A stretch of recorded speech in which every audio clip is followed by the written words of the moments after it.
ada orang laki-laki yang pergi melakukan perjalanan jauh, kemudian ketika pulang ternyata ditanya istrinya sedang datang bulan. Begitu istrinya sedang datang bulan, kemudian pada saat dia sholat isya, ternyata di belakangnya itu ada perempuan yang ikut sholat bersamanya. Karena saking menggeluranya, senangnya hati, maka pada saat dia rukuk kelihatan di belakang ada orang yang mengikutinya. Dia waktu sami Allahu liman hamidah malah salah ucap alhamdulillah. Masa begitu? Karena kaget itu tadi. Begitu dia duduk tahiyat akhir, salam assalamualaikum warahmatullah. Kaget dia. Ternyata yang di belakang bukan istrinya, mertuanya. Salamnya salah dia karena kaget di situ mertuanya. Assalamualaikum warahmatullah. Karena kaget bukan assalamualaikum warahmatullah. Astagfirullahaladzim. Jadi salah begitu dia. Begitu selesai sholat, mertuanya ngamuk dia. Kenapa ngamuk? Masya Allah, kamu nggak usah pergi-pergi lagi, nggak usah pergi-pergi kemana-mana lagi. Sudah pergi kamu, sholatnya nggak kacau, nggak karu-karuan, nggak seperti biasanya. Bismillahirrahmanirrahim.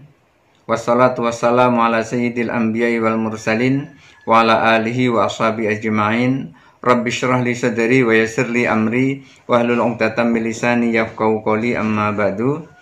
Bab tentang tayamum telah selesai. Kita lanjutkan tentang babul haidi, bab tentang haid. Bismillahirrahmanirrahim. Idza hadatil mar'atu, apabila seorang perempuan telah haid, hurrima 'alaiha taharatu, maka taharah diharamkan atasnya.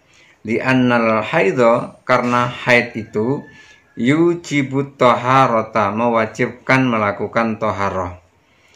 Wama aujabat taharata, dan apa-apa yang mewajibkan taharah itu, mana asihataha, juga mencegah keabsahannya. Jadi apa saja yang menyebabkan ia taharah itu akan menjadi larangan untuk melakukan bagi orang yang taharah. Artinya ketika dia harus melakukan taharah itu ada larangan-larangannya, karena sebelumnya ia telah melakukan hadas besar seperti haid. Kahurujil bauli, seperti orang keluarnya kencing. Wayahrumu 'alaiha sholatu, wayuhramu 'alaiha sholatu, maka juga diharamkan melakukan sholat. Jadi orang yang haid itu dia ada larangan-larangannya. Orang yang haid dia tidak boleh taharah pada saat dia masih haid, kecuali kalau sudah selesai haid.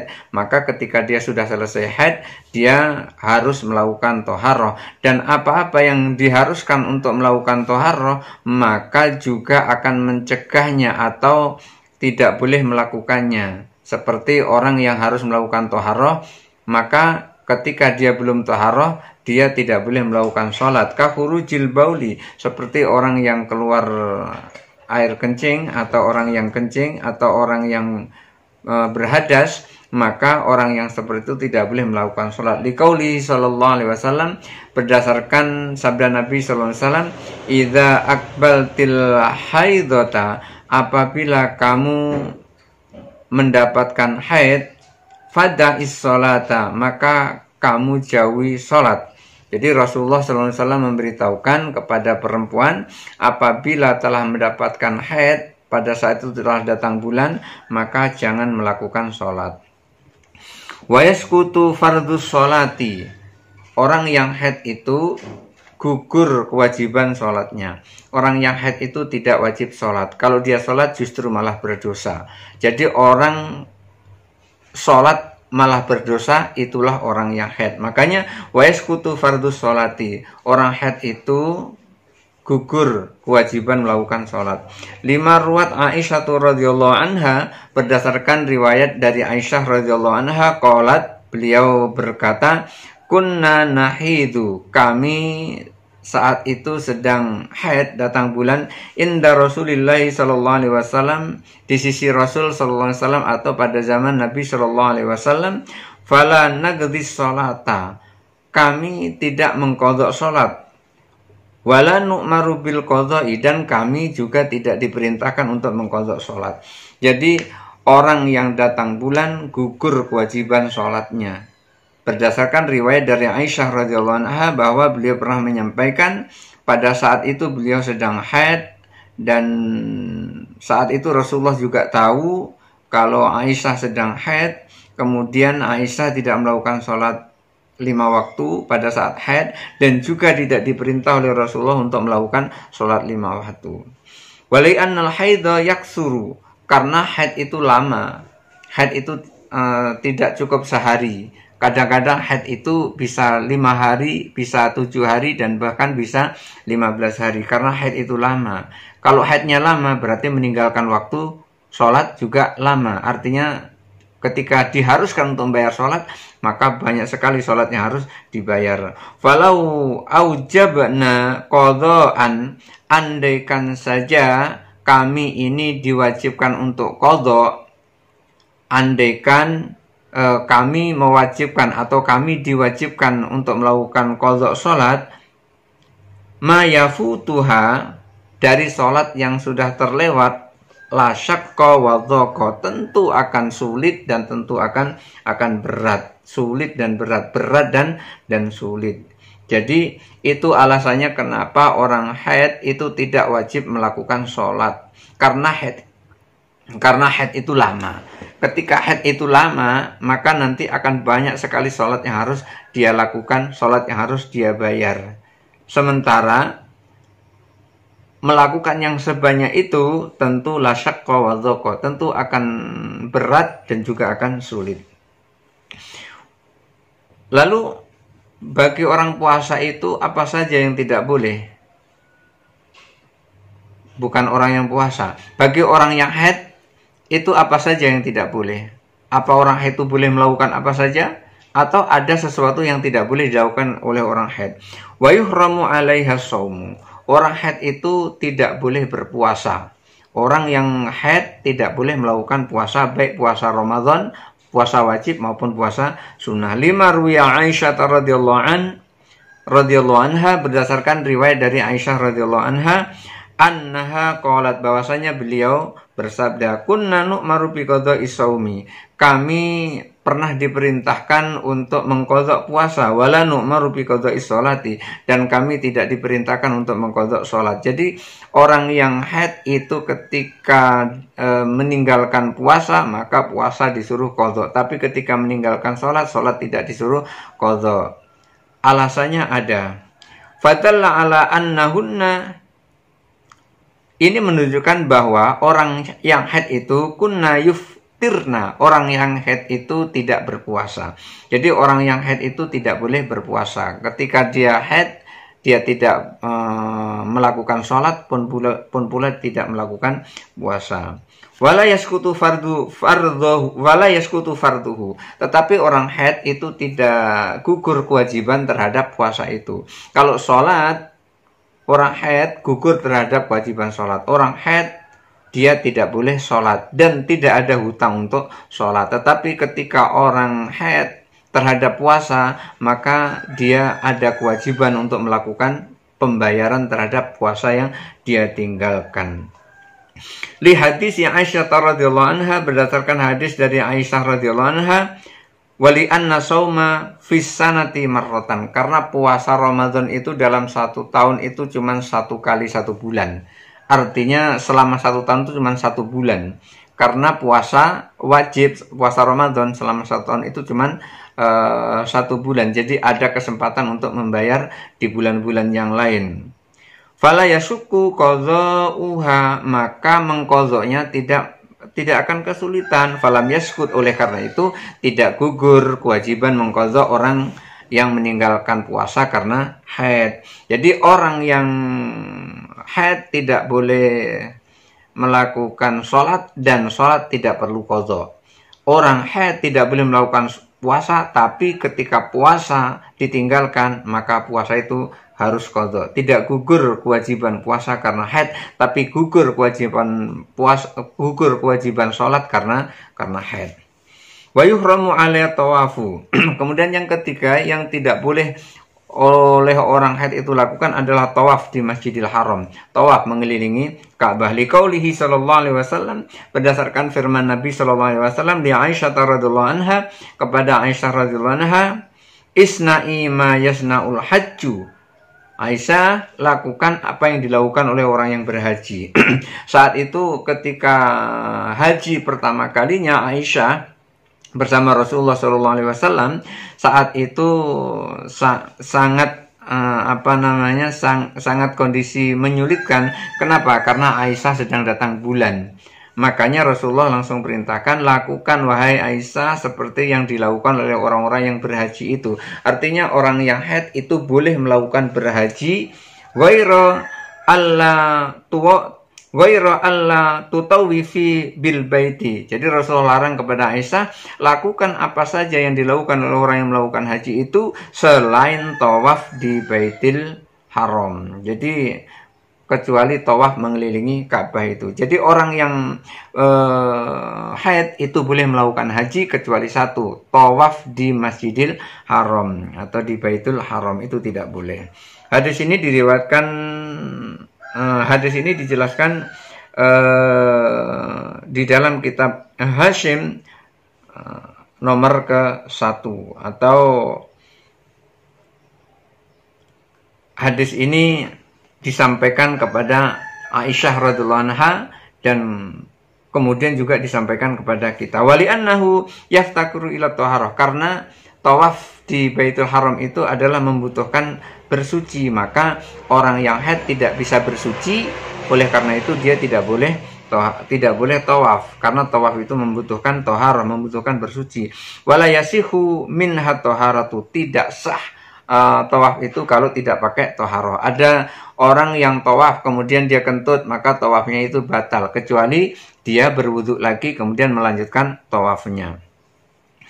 Wa yahrumu 'alaiha qira'atul Qur'an. Selanjutnya orang tawaf itu tidak boleh membaca Al-Qur'an. Liqauli sallallahu alaihi wasallam, berdasarkan sabda Nabi sallallahu alaihi wasallam, la yaqra'ul junubu, orang junub tidak boleh membaca Al-Quran. Walal haidu, orang haid tidak boleh membaca Al-Quran. Syai'an minal Qur'ani, sesuatu apapun dari Al-Quran. Jadi la yakra'ul junubu wal haidu syai'an minal Qur'ani, orang junub, orang haid tidak boleh membaca apapun dari Al-Quran. Hadis ini diriwayatkan oleh Imam Bukhari, diriwayatkan oleh Imam Muslim, diriwayatkan oleh Imam Abu Daud, Imam Nasai, dan juga Imam Malik serta Imam Ahmad. Jadi orang junub, orang haid itu tidak boleh membaca Al-Quran. Wa yuhramu 'alaiha hamlul mushafi, dan juga tidak boleh membawa Al-Quran. Wa massuhu, dan juga menyentuh Al-Quran. Orang haid tidak boleh membawa Al-Quran, orang haid tidak boleh menyentuh Al-Quran. Di qauli ta'ala la yamassu ilal mutahharun. Berdasarkan firman Allah Ta'ala, tidak boleh menyentuh Al-Quran kecuali orang-orang yang suci atau orang yang telah mengambil air wudhu. Apa selanjutnya yang nggak boleh bagi orang yang haid? Wa yuhramu 'alaiha al-lubthu fil masjid. Tidak boleh lama-lama tinggal di masjid atau tidak boleh berdiam di masjid. Orang haid tidak boleh berdiam di masjid. Di qaulihi sallallahu alaihi wasallam, berdasarkan sabda Nabi sallallahu alaihi wasallam, la uhillal masjidu li junubin wala li haidin. Masjid tidak dibolehkan untuk orang junub dan juga untuk orang haid. Jadi masjid itu nggak boleh untuk orang junub, untuk orang haid. Jadi nggak boleh orang junub dan haid itu lama-lama tinggal di masjid. Ada yang diriwayatkan oleh Imam At-Tirmidzi dan juga Imam Ibnu Majah.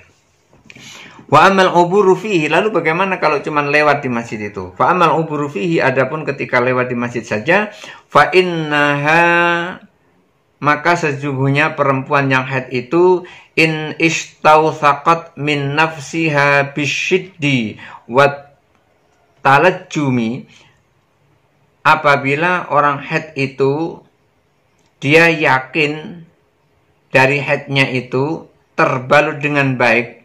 Artinya kalau diartikan satu persatu, fa innaha, sesungguhnya perempuan haid itu in istawthaqat, apabila orang haid itu teryakini min nafsiha, dari dirinya, bisyiddi, dengan sangat, wa talajjumi, dan bisa terhindari. Artinya ketika orang yang haid itu yakin bahwasanya dirinya bisa menjaga diri dari menetesnya darah ke masjid itu karena terbalut dengan sempurna, jaza, boleh, tidak apa, melewati masjid. Jadi ketika melewati masjid, lewat misalnya ngantar kopi, ngantar teh, hanya sekedar taruh udah itu langsung pergi, tidak apa-apa, dengan syarat darahnya tidak netes ke masjid itu. Li'annahu hadasun yamna'ul lubsa, karena haid itu adalah hadas yang dilarang untuk tinggal lama-lama di masjid, fil masjidi. Fala yamna'ul uburu, tetapi tidak ada larangan untuk melewati masjid itu, hanya sekedar lewat saja. Kal janabati, seperti orang jinabat. Seperti orang jinabat juga demikian, dia tidak boleh lama-lama tinggal di masjid, dia hanya boleh lewat saja. Ketika orang itu jinabat, maka dia hanya boleh melewati masjid, tidak boleh duduk lama-lama di masjid itu. Misalnya hanya membawa teh, kopi untuk diberikan orang yang dari masjid, itu tidak mengapa, tidak apa-apa. Tetapi kalau dia tinggal lama-lama di situ, tidak boleh. Wa yuhramul wat'u fil farji. Orang haid itu juga diharamkan untuk diwatok, untuk disetubui. Jadi orang haid itu tidak boleh disetubui atau diwatok atau disenggamai, tidak boleh. Liqauli azza wa jalla, berdasarkan firman Allah azza wa jalla, fa'tazilun nisaa fil mahid wa la taqrabuhunna hatta yadhurna fa idza tatahharna fa'tuhunna min haitsu amarakumullah.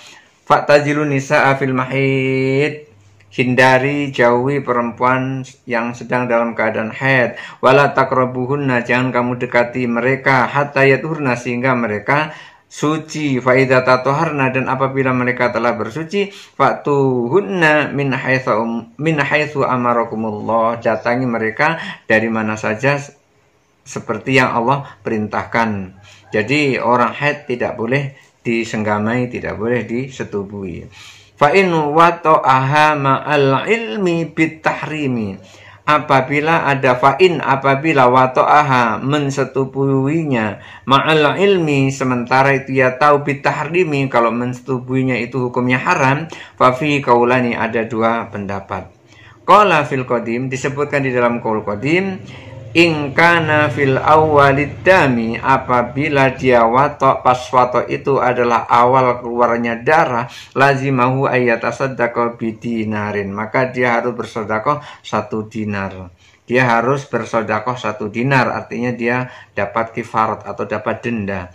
Wa in kana fi akhirih, kalau watoknya itu, mensetubuinya itu di akhir keluarnya dam, jadi di ujung-ujung akhir haidnya itu, lazimahu ayatasaddaqa bi nisfi dinarin, maka orang itu harus bersedekah dengan separuh dinar. Kalau di awal-awalnya bersedekah 1 dinar, kalau di akhir-akhirnya bersedekah setengah dinar. Itu berdasarkan penjelasan Imam Syafi'i di dalam qaul qadim. 5 ruya Ibnu Abbas radhiyallahu an, berdasarkan riwayat dari Ibnu Abbas radhiyallahu an, anna Nabi sallallahu alaihi wasallam qala, bahwa Nabi sallallahu alaihi wasallam pernah bersabda, fil ladzi ya'ti imratahu, kepada orang yang pernah mendatangi perempuannya, pernah menyetubui perempuannya, wahya haidun, padahal istrinya itu dalam keadaan haid. Jadi riwayat dari Ibnu Abbas ini menceritakan bahwa ada orang yang mensetubui istrinya sementara istrinya dalam keadaan haid. Ya tasaddaqu bidinarin au binisfi dinarin, yaitu dendanya adalah bersedekah 1 dinar atau setengah dinar. Wa qala fil jadid, ketika Imam Syafi'i menyampaikan di dalam qaul qadim, kemudian di dalam qaul qadim ini terus diperbarui di ucapan beliau atau pendapat Imam Syafi'i di dalam qaul jadidnya. Apa di dalam qaul jadidnya? La tajibu alaihil kafaratu, tidak ada kewajiban denda bagi orang yang mensetubui istrinya tadi dalam keadaan haid. Li'annahu wad'un muharramun, karena itu adalah bersetubuh yang haram, karena itu adalah bersenggama yang hukumnya haram. Lil adza, haramnya itu karena penyakit, karena darah haid itu kan darah penyakit. Falam tata'allaku bil kafaratu, maka tidak ada hubungannya dengan kifarat atau tidak ada hubungannya dengan kifaratun falam tata'allaku bihil kifaratu, maka tidak ada hubungannya dengan kifarat atau denda. Kal wat'i fid duburi, seperti orang yang mensetubui di dalam dubur. Jadi di dalam kaul qadim, orang yang mensetubui istrinya pada saat dia haid, maka ketika mensetubuinya itu di awal keluar haid, maka dendanya adalah 1 dinar. Ketika di akhir-akhir haid, maka dendanya adalah setengah dinar.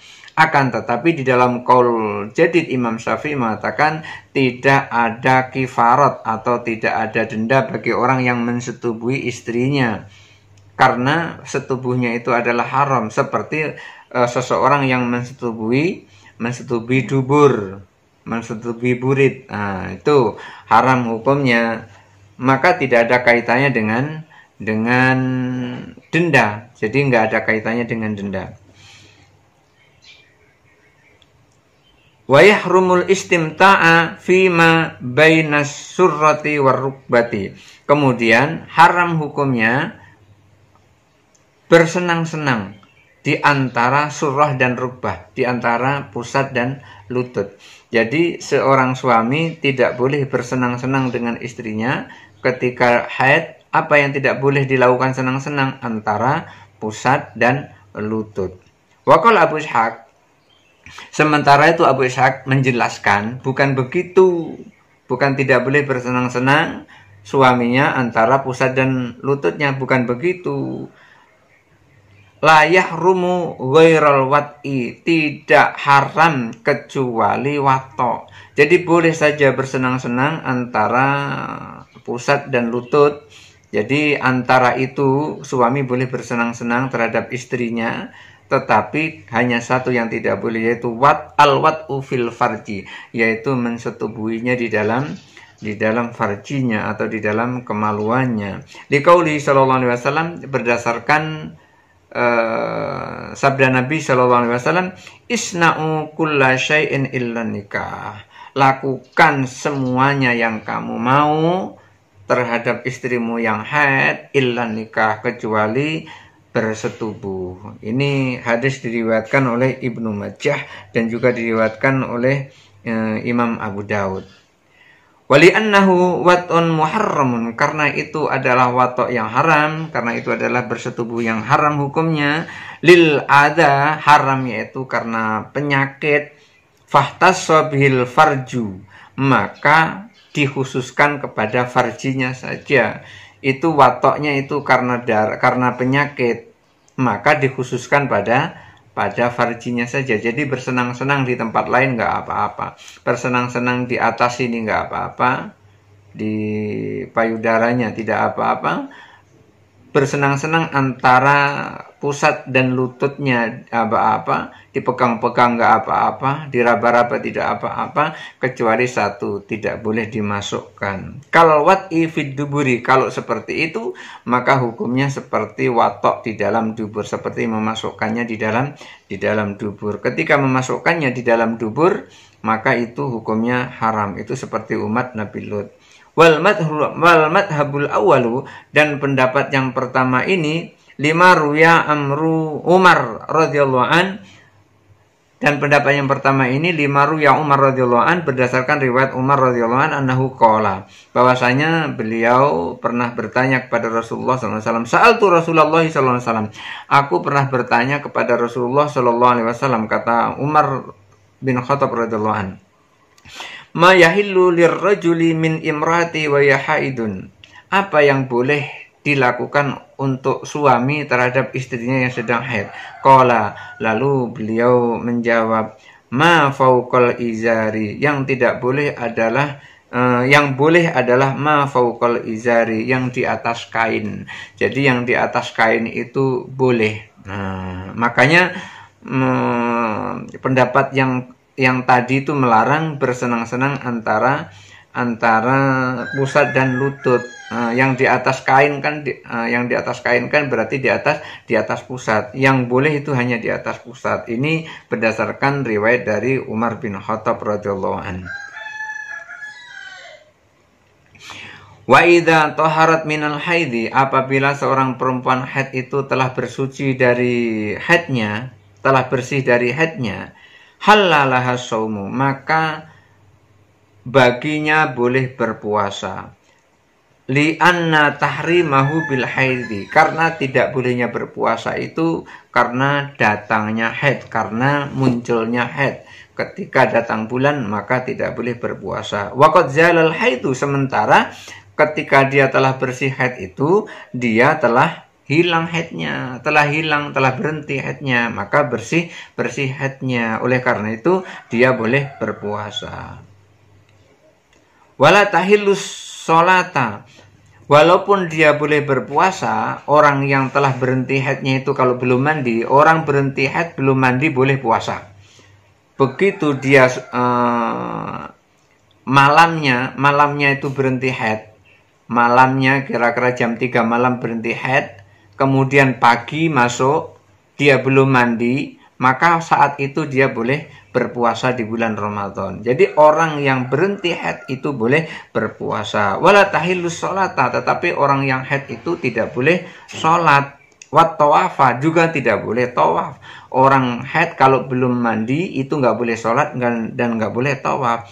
Wa hamlal mushafi, dan juga tidak boleh membawa Al-Quran, wa qira'at Al-Qur'ani, dan juga tidak boleh membaca Al-Quran. Li'annal man'a minha, karena larangan orang haid itu li ajlil hadasi, karena dia berhadas. Karena dia berhadas maka tidak boleh melakukan itu, tidak boleh melakukan sholat, tawaf, membawa Al-Quran, kemudian membaca Al-Quran, itu karena berhadasnya, karena dia belum mandi. Wal hadasu bakin, sementara orang haid yang walaupun sudah berhenti haidnya, hadasnya masih tetap ada kalau dia belum mandi. Wala yahilul istimta'a biha, dan juga tidak boleh bersenang-senang dengan perempuan yang haid tetapi dia belum mandi.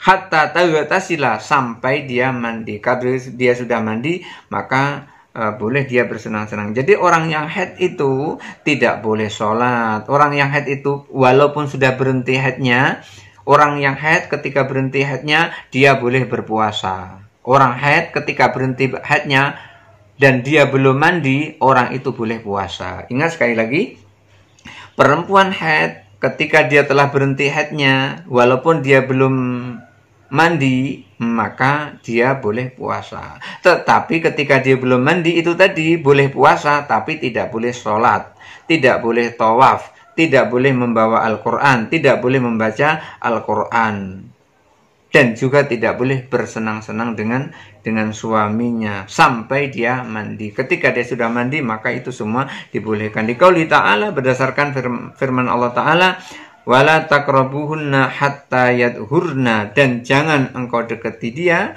sampai dia bersuci. Fa idza tatoharna, apabila dia telah bersuci, bla bla bla bla, seterusnya silahkan melakukan apa saja. Qala Mujahid hatta yaghtasilanna, menurut Imam Mujahid orang haid itu boleh melakukan yang dilakukan itu hatta yaghtasilanna, sehingga mereka mandi. Kalau mereka belum mandi maka tidak boleh melakukan seperti yang dilakukan oleh orang-orang suci pada umumnya. Fa'in lam tajid alma, lalu bagaimana kalau mau mandi tapi nggak ada air? Mandi tidak ada air, bagaimana caranya mandi? Fa'in lam tajidil ma'a, kalau wanita haid itu sudah berhenti haidnya kemudian pengen mandi tidak ada air, fatayammamat, maka dia tayamum. Halalaha, maka ketika dia tayamum dia itu sudah halal. Ma yahillu bil ghusli, seperti yang dihalalkan pada saat dia mandi. Kalau perempuan haid mau mandi tidak ada air kemudian dia tayamum, maka perempuan itu telah ada kehalalan baginya seperti dia telah melakukan mandi. Kalau telah melakukan mandi boleh sholat, maka orang yang haid melakukan tayamum boleh sholat. Kalau orang telah mandi itu boleh dia diwatok atau disetubui, maka orang yang telah tayamum juga boleh disetubui.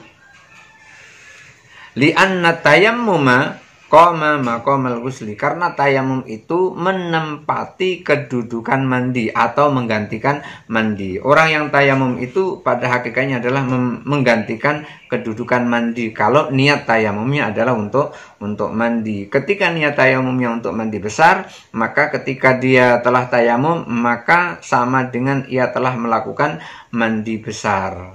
Dan ia dibolehkan untuk melakukan apa yang boleh dilakukan oleh orang yang telah mandi besar. Fastabaha bihi mayastabihu bihil ghuslu.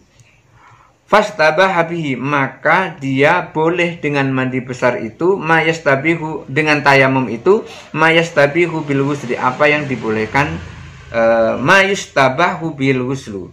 Jadi fastabaha bihi, maka dengan tayamum itu orang haid itu boleh melakukan mayustabahu bil ghusli, apa dengan tayamum itu boleh melakukan apa yang dilakukan oleh orang mandi. Artinya gini, orang tayamum itu boleh melakukan apa yang dilakukan oleh orang yang telah mandi. Orang haid telah mandi boleh sholat, orang haid tayamum boleh sholat. Orang haid telah mandi boleh melakukan membawa Al-Quran. Orang haid telah mandi juga boleh melakukan membawa Al-Quran. Orang haid telah mandi boleh bersetubuh dengan suaminya, maka orang haid telah tayamum boleh bersetubuh juga dengan suaminya. Fa'in tayammamat, apabila perempuan haid tadi telah melakukan tayamum, perempuan haid yang telah berhenti dari haid tadi melakukan tayamum, wasallat faridatan, kemudian ia telah melakukan sholat fardu, lam yahrum wata'aha, lam yahrum wat'aha, maka tidak haram mewatoknya.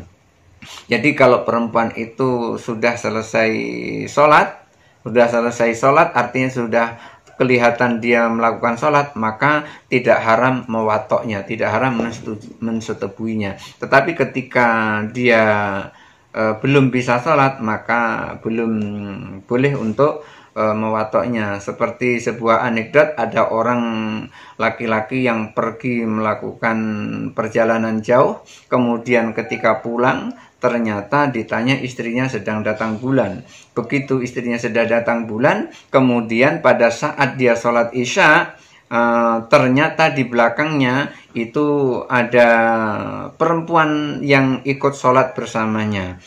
Karena saking menggeluranya, senangnya hati, maka pada saat dia rukuk kelihatan di belakang ada orang yang mengikutinya.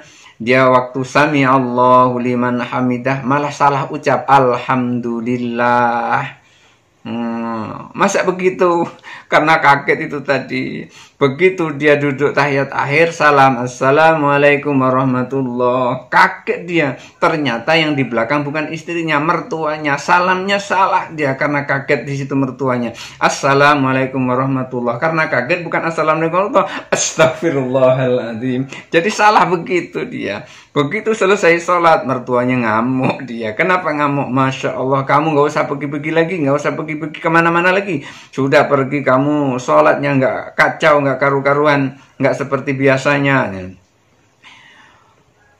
Sahabat-sahabat sekalian yang dirahmati Allah Subhanahu wa Ta'ala.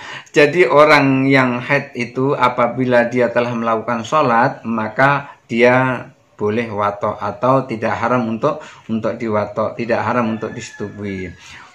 Tetapi ada juga pendapat lain. Pendapat lain ini kayak melucu pendapatnya itu. Wa min ashabina man qala, dan dari sahabat kami ada yang berkata, jadi di antara sahabatnya Abu Ishaq, ulama Syafi'iyah yang lain pada masa itu ada berpendapat lain, agak melucu pendapatnya seperti ini. Pendapatnya, yahrumu wat'aha, orang yang haid itu kemudian dia telah berhenti haidnya, kemudian dia sholat, yahrumu wat'aha bifi'lil faridati, haram hukumnya mensetubuinya karena dia melakukan sholat fardu. Haram hukumnya mensetubuinya karena dia melakukan sholat fardu. Ya iyalah, orang lagi sholat masa disetubui.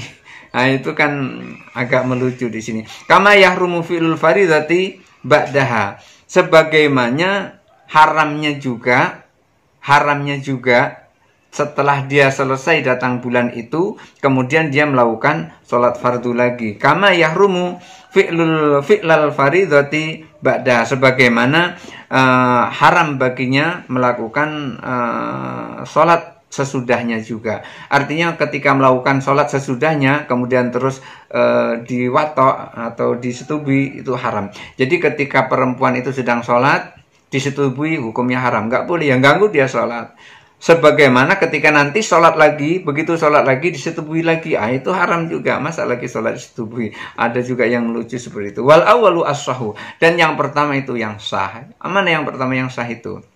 Pendapat yang pertama yang sah, yang benar adalah ketika dia sudah tayamum, setelah dia selesai haidnya, maka boleh disetubui, boleh melakukan sholat, boleh membawa Al-Quran. Li'annal wat'a laisa bifardin, karena wato itu bukan fardu, maka tidak boleh mengganggu perempuan yang sedang sholat. Falam yahrum bifi'lil faridati, maka tidak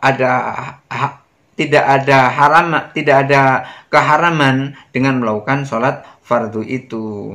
Kama sholatin nafli, sebagaimana sholat nafil, sholat sunnah. Jadi karena wato itu hukumnya tidak wajib hukumnya, maka tidak boleh mengganggu istrinya yang sedang sholat. Dan hukum wato itu bahkan dikatakan di sini kasolatin nafli, seperti sholat sunnah. Jadi seperti sholat sunnah, watoknya itu ya, bukan taatnya terhadap suaminya, tapi watoknya itu. Jadi pada pembahasan tentang haid ini, orang haid itu ada larangan-larangannya, dan ketika orang haid itu telah berhenti dari haidnya, maka orang itu boleh mandi, dan ketika dia sudah mandi, maka dia boleh melakukan sholat, boleh melakukan membaca Al-Quran, dan seterusnya, sampai boleh dia watok kepada suaminya atau bersenggama dengan suaminya. Tetapi kalau tidak ada air, dia boleh tayamum. Ketika dia sudah berhenti haid, tidak ada air, dia tayamum. Maka kedudukan tayamumnya itu sama dengan kedudukan dia telah mandi. Jadi boleh diapakan seperti telah dia melakukan mandi besar. Mudah-mudahan ada manfaatnya. Wallahu muwaffiq ila aqwamit thoriq. Wassalamualaikum warahmatullahi wabarakatuh.